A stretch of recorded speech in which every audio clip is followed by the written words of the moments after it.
Morning, girls. Hope you're all doing great. So, today, let us start with a small affirmation, a small intent. So, let us keep spreading positivity wherever you go. Good morning.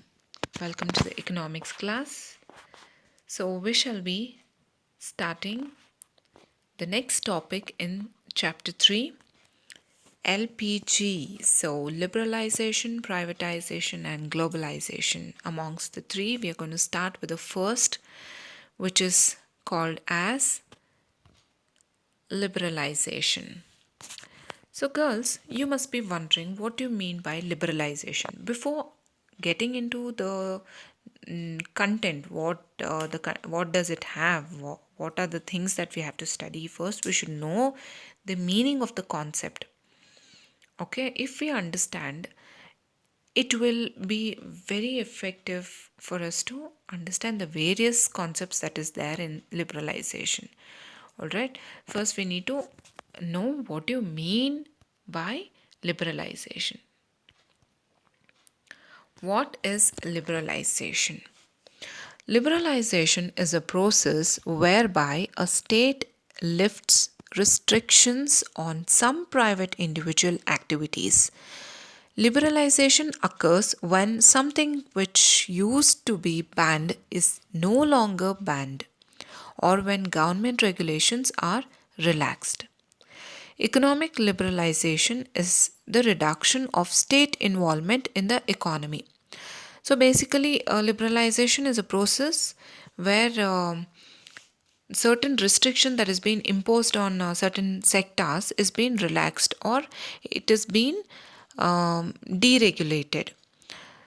So, for example, there's some products that is being banned, and after the liberalization coming into the picture, that product is being again produced because it is fine. There are certain factors that were implementing on. Okay, so liberalization was introduced to put an end to these restrictions and open various sectors of the economy. So, liberalization also helped various sectors to get into the economy and start the functioning. A few liberalization measures were introduced in 1980s in areas of industrial licensing, export-import policy, technology upgradation, fiscal policy, and foreign investment reform policies. The reform policies initiated in 1991 were more comprehensive. More comprehensive means it had larger scope. Whatever the reform policies were introduced in this particular year had more scope compared to the ones introduced in 1980s. So girls, what do you mean by fiscal policy? Fiscal policies is the use of government revenue collection and expenditure to influence the country's economy. So whatever the government produced as in form of revenue, it was being spent to influence the economic growth. All right, let's move on to the next slide. So now we shall see the areas of liberalization. Which were the basic areas? First was industrial sector. So we shall see deregulation of industrial sector. What were the policies which were relaxed? What were the regulations that were relaxed in the industrial sectors? So in India, regulatory mechanisms were enforced in various ways. Industrial licensing, under which every entrepreneur had to get a permission from government officials to start a firm, close a firm, or decide the amount of goods that could be produced. So this was relaxed. The licensing was easily available for the industrial sectors to open, to start a firm. It was very easy even to close a firm and to decide what goods it has to produce. Earlier, Without the government permission, industrial sectors were not able to do all these activities. All right. Private sector was not allowed in many industries. So this was a drawback of industrial sector, isn't it? The privatization was not allowed, like the private sectors, only the public sector's functioning was more compared to the private sectors. So wherein liberalization gave way through all this. So they gave opportunities for private sectors to come and function in the economy. Okay. Some goods could be produced only in small scale industries, and controls on price fixation and distribution of selected industrial products. So, all these things were liberalized. Goods could be produced, they were goods which were allowed only to be produced by the small scale industries. But because of liberalization, any sector could produce the products, and even control on price fixation and distribution. They had the opportunity to do so after liberalization being implemented, and the industrial sector had an opportunity to fix the prices as per the market structure, as per the demand and supply. All right. Then moving on to the next, the reform policies introduced in and after 1991 removed many of these restrictions. So, industrial licensing was abolished for almost all but product categories like alcohol, cigarettes, hazardous chemicals, industrial explosives, electronics, aerospace and drugs and pharmaceuticals. So girls, you can understand government was wise while making the decision of liberalization. They gave liberalization for various sectors except these sectors which were into the production of alcohol. If alcohol production was liberalized, then number of alcohol consumptions, people who were consuming alcohol would increase, isn't it? And even the cigarettes also. Have you seen on every cigarette and alcohol packages, you can always see it is hazardous to your health. It is dangerous for your lungs. It is dangerous for your health. It kills you. Please do not drink. Why government does this? Why there is one message that is being sent on each and every package of certain products like cigarettes and alcohol bottles? It is only to create awareness among the population, among the people, that certain products are not good for them. So, this were certain conditions which were not relaxed for the various sectors. And also explosives, electronics and all, you all know that explosives cannot be easily available now also, isn't it? Can you go get crackers anytime in this particular period? No, you will not get. There is only a particular time where you can buy crackers. When is that? That is during Diwali time, right? So keeping that in mind, that is being very dangerous to the environment, people make sure that it is produced only when it is in need.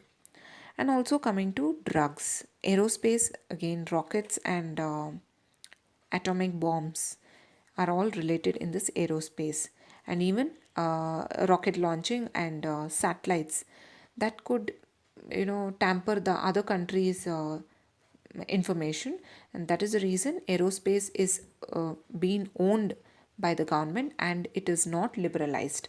It is being controlled by the public sector itself.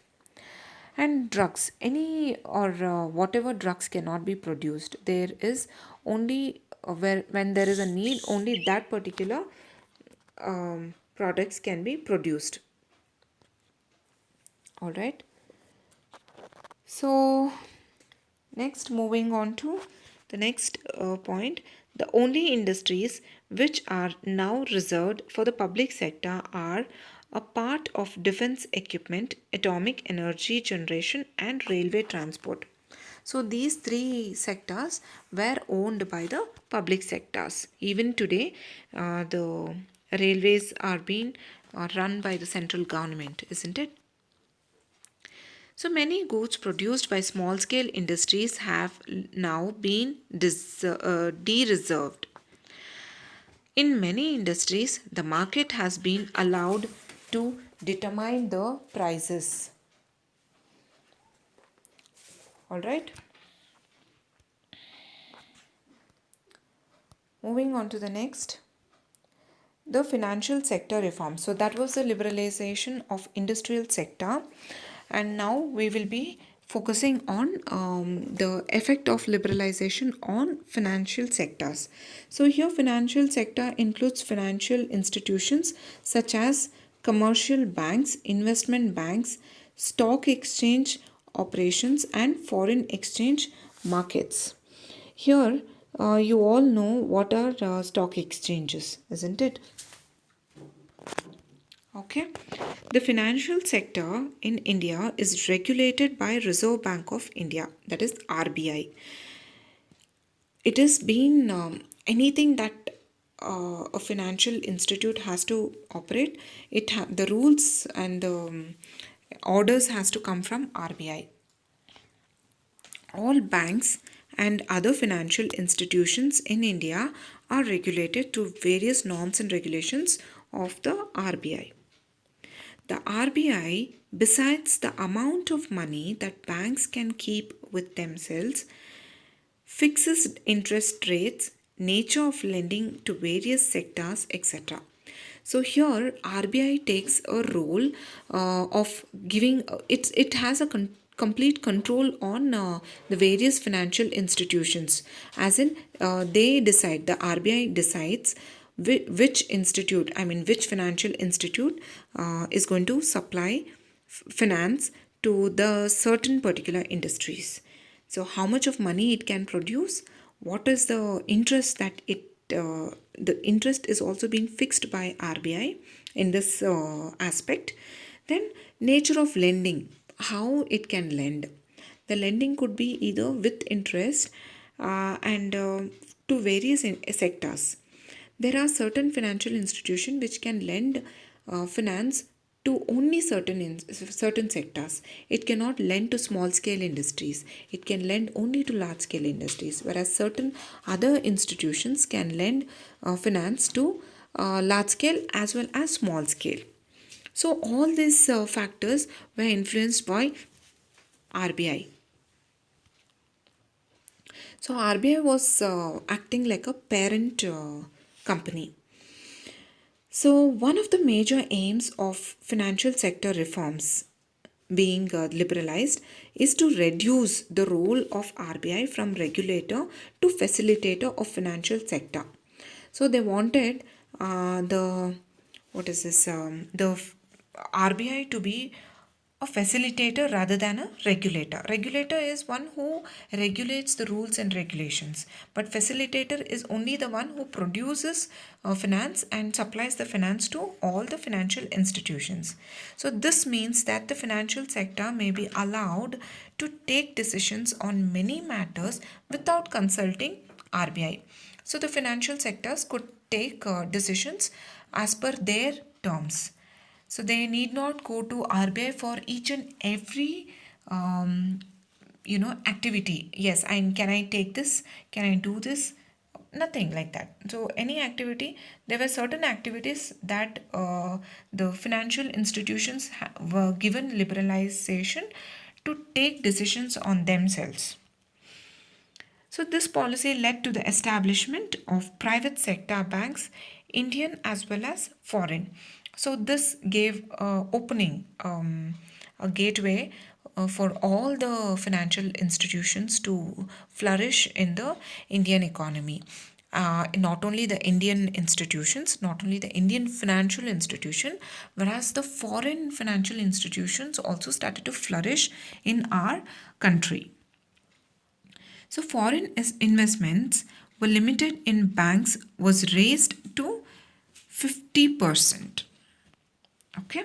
So, though banks have been given permission to generate the resources from India and abroad, certain managerial aspects have been retained with the RBI to safeguard the interest of account holders and the nation. So everything was given. A lot of liberalization was given to the financial sectors, except on certain aspects, keeping in mind the managerial decisions, like interest rates. Interest rates. Certain institutes had the chances of raising the interest for their customers, which was not okay on the parts of RBI. So RBI keeping they wanted to safeguard the interest of the account holders. They didn't want to lose the account holders, and henceforth they made sure that not all the conditions were allowed for the institutions to take decision on themselves. There were certain conditions which they have to rules that they have to follow or abide by RBI. So, foreign institutional investors, which is also called as FII, girls, remember all these abbreviations. It's very important. You might get questions on objective based. So, please make sure and make a note of all this. So FIIs such as merchant bankings, so foreign institutional investors, these were investors. So merchant bankers, mutual funds and pension funds are now allowed to invest in Indian financial markets. They were all allowed to invest. Okay. So for today, I'm going to stop here, girls. There is a continuation in liberalization. I will continue with that in the next coming class. So for now, these are the things that you will have to focus on. So girls, please understand the meaning of export-import policy, the fiscal policy, all right, and it's very important. I want you people to take this topics seriously, and please keep revising. If you do not understand, get back to me. All right, girls, thank you so much. Have a wonderful day.